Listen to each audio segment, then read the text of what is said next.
Mənim evim yoxdur, atam evində qalıram. 2 ailəyik, özüm də hərbi əliləm, birinci qrupam. Deməli, birinci qrupam. Mənim yoldaşıma deyir, güzəşt etmirlər iş yerində.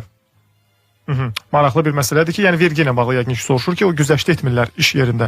Ümumiyyətlə, şəxs bunu iş yerində o vergi güzəştinin olub-olmadığını nədə görəcək? Yəni, deyir sizə müəyyən güzəştlər nəzər. Məvacibində filan mı görür onu, yoxsa nədə görür əslində o güzəşti? Yoxsa şirkət mi bu güzəşti özünün, deyək ki, xərcində görür? Yəni, necə müəyyənləşdirir onu? O güzəşti niyə etmirlər? Biraz sual qaranlıq qaldı, düzü. Deməli, o atasının evində yaşamağın önəmi yoxdur. Birinci qrup əlildir. Bəli. Və yoldaşına güzəştin olunmasını istəyir. Soruşur, bəli.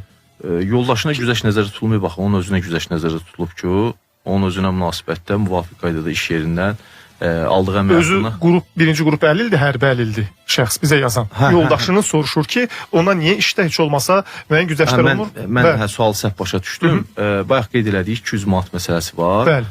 Və onunla bağlı müvafiq qaydada mühasibatlığa sənədlər təqdim etməlidir.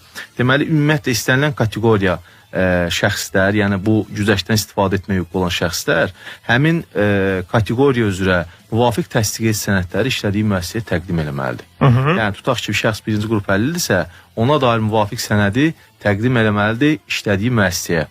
Və yaxud ikinci qrup əlildirsə və yaxud da daha doğrusu baxan şəxsdirsə, ailə üzvü odirsə, düzdürmü? Təbii, yəni müvafiq qaydada deyək ki, müharibə veterandırsa ona dair sənəd təqdim olunmalıdır və yaxud da bayaq qeyd elədiyimiz orqanizmin funksiyalarının 61-80% və müvafiq qayda 80-100% pozulmasına dair müvafiq sənədləri onun artıq ailə üzvü kim ki baxır ona, o təqdim eləməlidir müvafiq müəssisəyə və tələb eləməlidir ki, həmin güzəştdən istifadə hüququ yaransın. Əgər təqdim eləməyibsə o sənədləri, onda ola bilər ki, onun nəzərə alınmasın. Ola bilər ki, yox, nəzərə alınmır. Çünki müəssisə bu məsələdə yox, şəxsin özü maraqlı olmalıdır. Belə olan halda nə baş verir onun, deyək ki, alacağı pulda və yaxud da güzəştdə? Deyək ki, indi pulu mu artır, yoxsa nəyi azalır? Yəni, güzəşti başa düşür ki, vergi güzəşti olur. O vergi güzəşti olanda əlinə çatası pul artır. Ondan belə desək, normalda tutulmalı vergidən yox, daha az vergi tutulur ki, o həmin hissədə daha artıq pul alır başqalarına münasibətdə. Aydındır.